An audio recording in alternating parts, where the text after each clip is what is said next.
Kami di sini dari kelompok 4 akan mempresentasikan tugas yang telah kami buat pada mata kuliah permukiman tradisional. Kami kelompok 4 mendapatkan di Desa Kintamani. Adapun anggota kelompok kami yaitu I Gusti Ngurah Oke Cahaya Praditya dengan NIM akhir 094, Komang Wisnu Priyadepa dengan NIM akhir 095, Kadek Aditya Depananda dengan NIM akhir 097, Fabian Abi Garland Putra dengan NIM akhir 100, Iputu Gede Lanang Arse dengan NIM akhir 107, Iwan Surya Putra dengan NIM akhir 108, Imade Rudita Antara dengan NIM akhir 119. Next.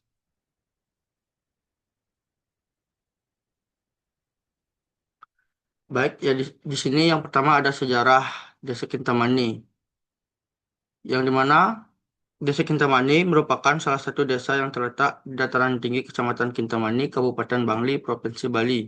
Kawasan ini dikenal dengan keindahan alamnya yang menakjubkan karena berada di sekitar kaldera Gunung Batur yang terbentuk akibat letusan gunung berapi purba ribuan tahun silam. Nama Kintamani sendiri dipercaya berasal dari kata kinta yang berarti cinta atau kasih sayang dan mani yang berarti permata atau mutiara, sehingga secara makna Kintamani diartikan sebagai permata yang dicintai atau tempat yang berharga dan indah. Seiring berjalannya waktu, Desa Kintamani berkembang tidak hanya sebagai desa pertanian, tetapi juga sebagai desa wisata yang menarik perhatian wisatawan lokal maupun mancanegara. Pemandangan alam yang indah, udara pegunungan yang sejuk, serta budaya dan adat istiadat yang masih lestari menjadikan Desa Kintamani sebagai salah satu destinasi unggulan di Bali bagian tengah. Next.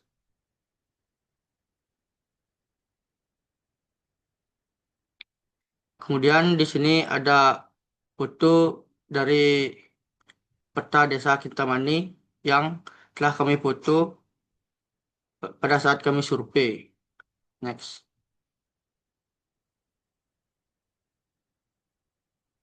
Kemudian di sini ada sosial budaya. Sistem sosial budaya masyarakat Desa Kintamani, Kabupaten Bangli dipengaruhi oleh tradisi Baliage, nilai-nilai Hindu Bali, serta lingkungan pegunungan. Ada gambaran umum aspek sosial dan budaya masyarakat Desa Kintamani. Kehidupan masyarakat berlandaskan pada desa adat dan aweg-aweg yang mengatur tata kehidupan sosial, keagamaan, serta pengelolaan ruang desa, pola hidup tradisional yang berkaitan dengan pertanian, peternakan, dan keagamaan, serta ruang desa. Berbasis alam masih kuat didukung nilai gotong royong dan solidaritas kuat. Sistem kekerabatan yang erat, baik di dalam desa maupun antar desa di kawasan Kintamani, menjadi dasar keberlanjutan kehidupan sosial dan budaya masyarakat. Adat istiadat dan tradisi, yang pertama itu ada tradisi megok-goaan, yang dimana di desa Kintamani merupakan permainan rakyat tradisional yang mencerminkan nilai kebersamaan dan solidaritas sosial masyarakat. Permainan ini dilakukan secara berkelompok dengan membentuk barisan memanjang menyerupai burung gagak atau goak, dan biasanya dilaksanakan di ruang terbuka desa pada momen-momen tertentu seperti perayaan adat atau setelah panen. Kemudian di sini ada tradisi memboros, yang di mana di desa Kintamani merupakan tradisi adat yang mencerminkan nilai kebersamaan dan solidaritas sosial masyarakat. Tradisi ini dilakukan dalam konteks upacara adat atau keagamaan, di mana warga memberikan sumbangan secara sukarela berupa bahan pangan, hasil pertanian, atau tenaga kepada pihak yang melaksanakan upacara. Memboros menjadi wujud nyata semangat gotong royong dan menyambut budaya yang berfungsi mempererat hubungan kerabatan, meringankan beban sosial, serta menjaga keharmonisan kehidupan masyarakat desa Kintamani. Baik, untuk slide selanjutnya akan dipresentasikan oleh teman saya. Baik, di sini saya akan melanjutkan presentasi dari teman saya. Yang saya jelaskan adalah ekonomi masyarakat. Kondisi ekonomi masyarakat Desa Kintamani, perekonomian masyarakat Desa Kintamani, Kabupaten Bangli secara umum masih bertumpu pada sektor pertanian agraris yang didukung oleh kondisi geografis dataran tinggi dengan tanah yang subur dan iklim sejuk. Karakter alam tersebut menjadikan pertanian sebagai sumber mata pencarian utama sekaligus penopang utama kesejahteraan masyarakat desa. Kedua ada rincian mengenai perekonomian masyarakat Desa Kintamani.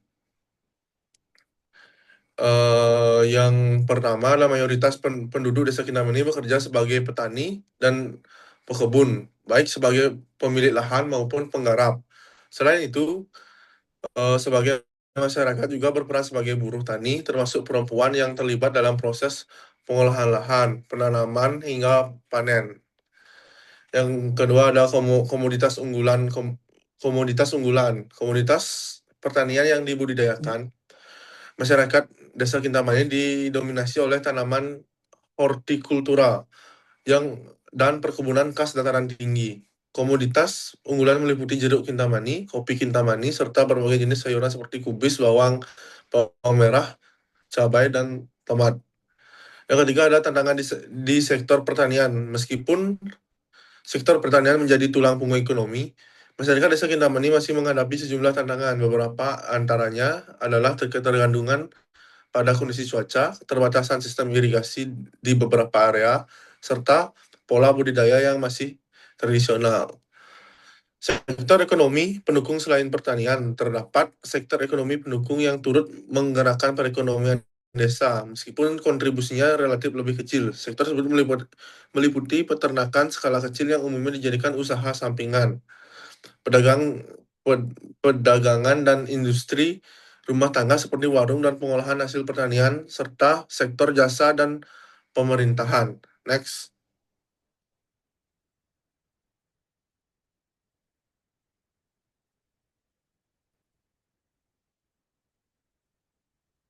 Eh, yang selanjutnya di sini saya akan menjelaskan master plan Desa Kintamani.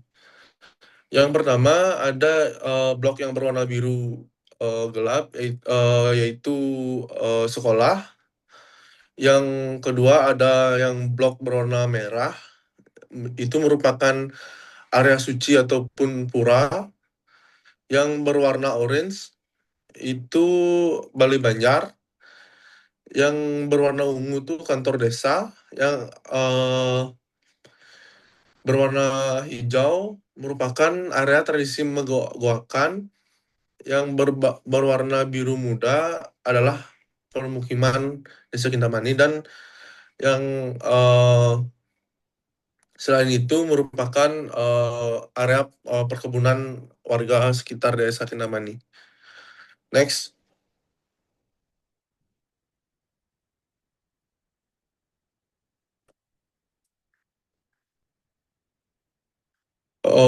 Selanjutnya ada elemen hunian. Hunian Desa Kintamani merupakan rumah sederhana dan fungsional yang tersusun secara berhadapan, walau tidak dengan satu kerabat, dengan mengikuti kontur tanah dan tetap mengikuti konsep Trihita Karana.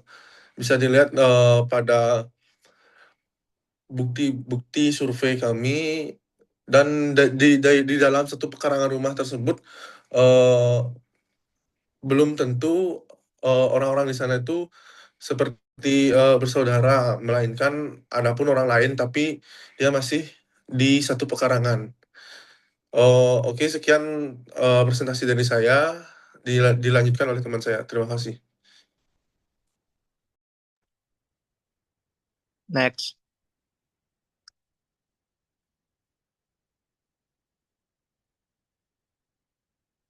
Baik, saya akan melanjutkan presentasi elemen fasilitas sosial. Desa Kintamani memiliki berbagai fasilitas sosial yang mendukung aktivitas masyarakat seperti Balai Banjar, Pro Desa Sekolah, Puskesmas. Balai Banjar berfungsi sebagai pusat pertemuan, musyawarah, dan pelaksanaan kegiatan adat maupun sosial. Seka adat turut memperkuat kehidupan sosial serta pelestarian budaya lokal. Fasilitas-fasilitas ini menjadi elemen penting dalam menjaga keberlanjutan kehidupan sosial dan budaya masyarakat Desa Kintamani. Terdapat 2 balai banjar di master plan ini. Next.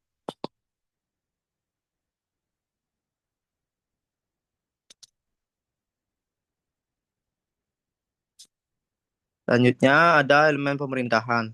Desa Kintamani merupakan desa administratif yang berada di Kecamatan Kintamani, Kabupaten Bangli. Sistem pemerintahan desa berjalan sesuai dengan peraturan negara, dipimpin oleh kepala desa beserta perangkatnya. Ini beberapa foto dokumentasi dari di depan desa, di kantor desa. Next.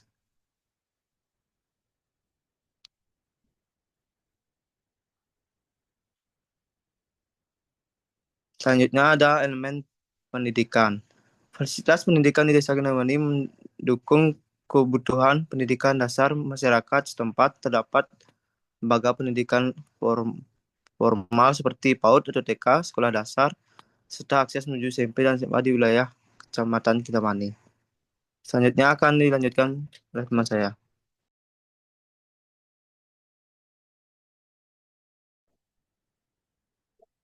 Baik, di sini saya akan menyerahkan presentasi dari teman saya, yaitu ada elemen tempat suci. Sebagai desa yang menjunjung tinggi nilai spiritual, Desa Kintamani memiliki berbagai pura dan tempat suci yang tersebar di wilayah permukiman. Yang berwarna merah yaitu tempat suci yang berada di kawasan Desa Kintamani. Next.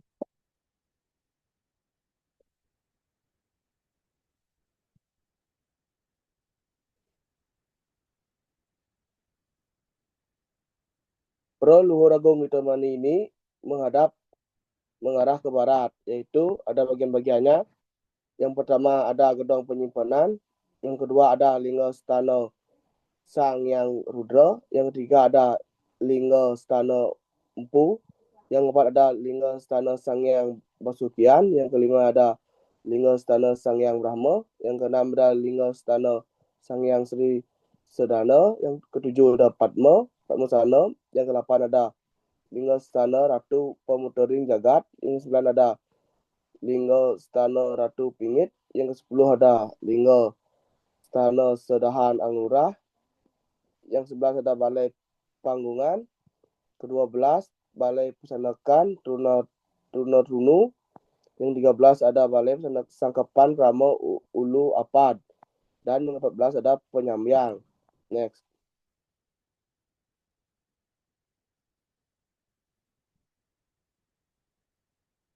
Yang ke-15 ada Balai Penetagan, yang ke-16 ada Balai Paselang, yang ke-17 ada Balai Pemaruman, yang ke-18 ada Balai Tunyuk, yang ke-19 ada Balai Lantang, yang ke-20 ada Balai Pawedan, 21 Balai Pegat, yang ke-22 Balai Pesanekan, yang ke-23 Perantanan, 24 Balai Kukul, 25 Balai Gong, yang 26 ada Candi Kurung, dan yang terakhir ada Balai Gong. Itu layouting pura dari Luhur Agung Kintamani. Baik, terima kasih dilanjutkan oleh teman saya.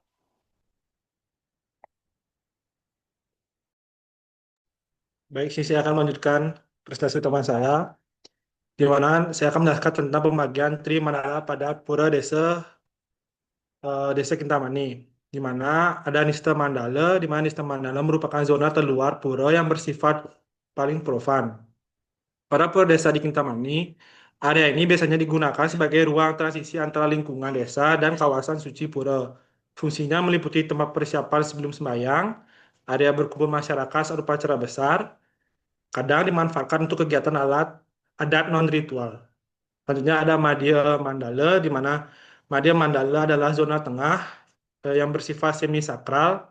Di Pura Desa Kintamani, area ini berfungsi sebagai pertama tempat pelaksanaan prosesi upacara, di mana salah satunya ada Tari Wali, penyiapan Banten.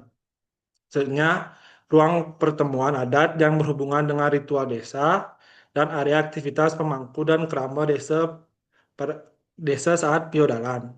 Selanjutnya ada Utama Mandala, di mana Utama Mandala adalah zona terdalam dan paling suci pada desa pura di desa-desa Kintamani. Utama Mandala menjadi pusat pemujaan kepada dewa-dewa pelindung desa, leluhur desa atau dewa hyang. Next.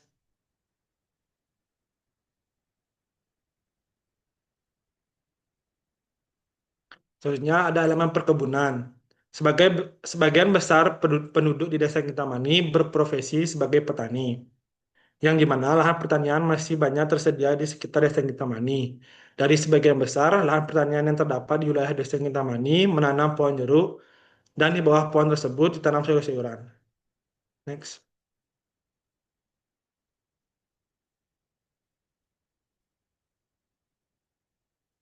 Selanjutnya ada elemen jalan, di mana jalan-jalan yang terdapat desa Kintamani sebagai akses utama desa memiliki kondisi infrastruktur yang cukup baik.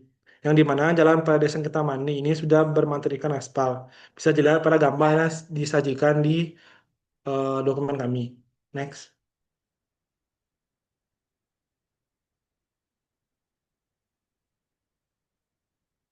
Selanjutnya ada layouting hunian KK.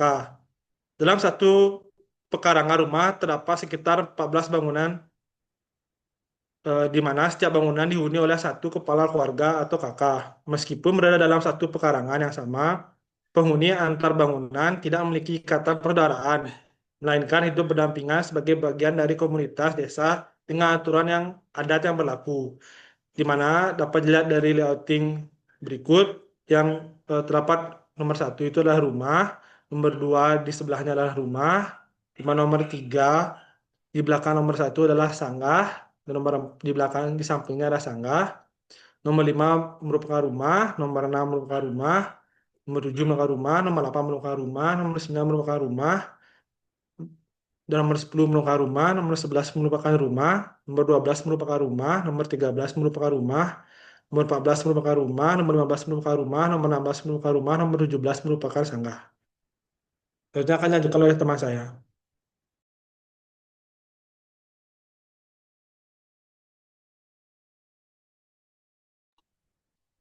Baik, saya akan melanjutkan presentasi dari teman saya. Saya akan menjelaskan layouting hunian kakak, yaitu di bagian dokumentasi pada saat kami survei, yang dimana nomor-nomor di dokumentasi ini sudah sesuai pada layouting yang di atas. Next.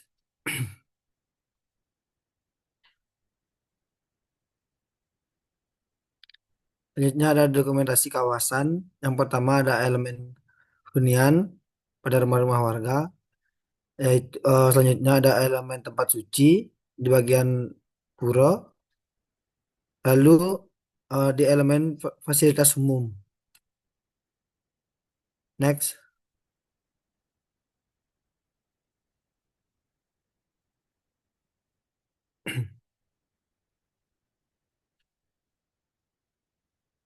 Selanjutnya saya akan menjelaskan orientasi permukiman Desa Adat Kintamani. Orientasi pada Desa Adat Kintamani ini ditandai oleh arah luan atau utama dan teben atau bernilai rendah. Arah luan di desa ini dengan arah posisi Gunung Batur Kajo, arah matahari Kangin, arah tenggelamnya matahari Kauh, dan arah laut Kelot. Orientasi pada permukiman ini juga dipengaruhi oleh sejarah tempat Desa Kintamani yang dipengaruhi oleh tata ruang permukiman. Baik, presentasi akan dilanjutkan dengan teman saya.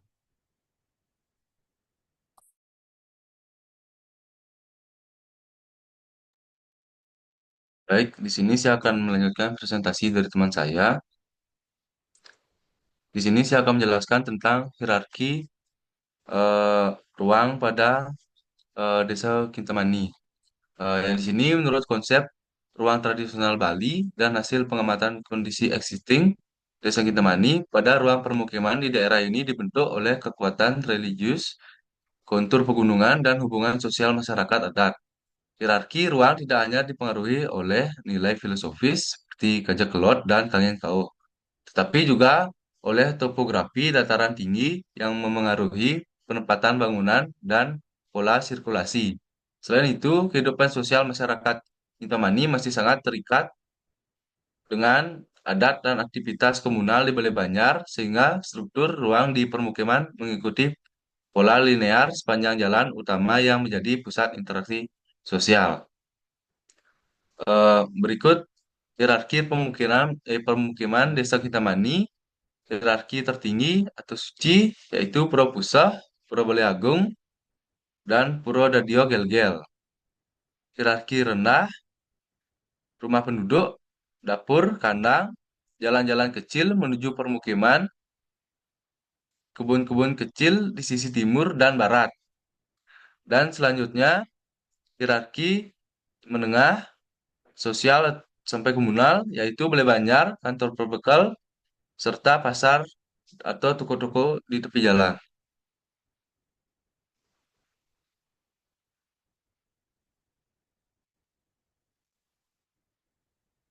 Berikutnya, di sini dijelaskan organisasi ruang dalam bangunan. Rumah tradisional di Desa Kintamani memiliki organisasi ruang yang mengikuti konsep kosmologi Bali. Pada gambar denah di samping merupakan denah dari bangunan tradisional yang dulunya ada di Desa Kintamani. Denah ini digambarkan secara langsung oleh Bapak Kepala Desa Adat Kintamani. Ruangan pembatas antara tempat suci dan tempat tidur. Sisanya adalah ruang yang tanpa sekat. Di dalam bangunan, area dapur berada di sisi kanan, sedangkan tempat duduk dan tempat tidur berada di sisi kiri. Kedua fungsi berada dalam satu ruang yang saling terhubung. Sini bisa dilihat pada eh, gambar dokumentasi dan juga gambar denah yang sudah eh, dituangkan dalam presentasi ini.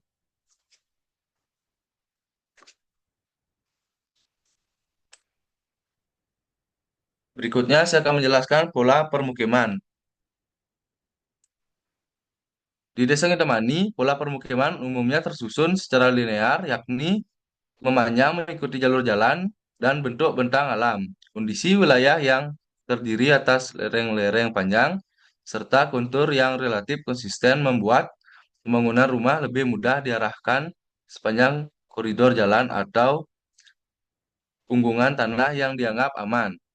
Karena itu deretan hunian biasanya mengikuti satu garis memanjang di samping jalan, sehingga terbentuk tatanan permukiman yang rapi dan mendukung akses mudah menuju fasilitas desa maupun lahan pertanian. Pengaruh budaya Bali juga turut membentuk pola ini, meskipun rumah tetap mengikuti prinsip orientasi tradisional seperti kejeklot dan tengin kauh. Susunan keseluruhan permukiman tetap menyesuaikan arah sirkulasi utama yang menjadi poros desa. Pola linear ini memperkuat interaksi masyarakat, membantu pengawasan lingkungan, serta selaras dengan pola hidup agraris warga yang membutuhkan kedekatan dengan lahan garapan mereka.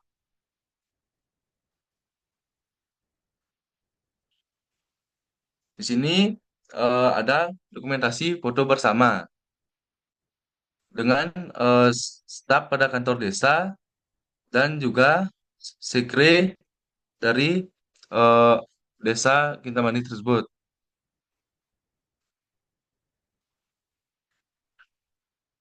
Baik, untuk kesimpulannya, di Desa Kintamani pada pola permukiman umumnya tersusun secara linear, yakni memanjang mengikuti jalur jalan dan bentuk bentang alam. Kondisi wilayah yang terdiri atas lereng-lereng panjang serta kontur yang relatif konsisten membuat pembangunan rumah lebih mudah diarahkan sepanjang koridor jalan atau punggungan tanah yang dianggap aman. Karena itu, deretan hunian biasanya mengikuti satu garis memanjang di samping jalan, sehingga terbentuk tatanan permukiman yang rapi dan mendukung akses mudah menuju fasilitas desa maupun lahan pertanian. Pengaruh budaya Bali juga turut membentuk pola ini, meskipun rumah tetap mengikuti prinsip orientasi tradisional seperti kajeklot dan kain kauh, susunan keseluruhan permukiman tetap menyesuaikan arah sirkulasi utama yang menjadi poros desa. Pola linear ini memperkuat interaksi masyarakat, membantu pengawasan lingkungan, serta selaras dengan pola hidup agraris warga yang membutuhkan kedekatan dengan lahan garapan mereka. Baik, sekian presentasi dari kelompok kami. Jika ada salah kata, kami minta maaf. Sekian dan terima kasih.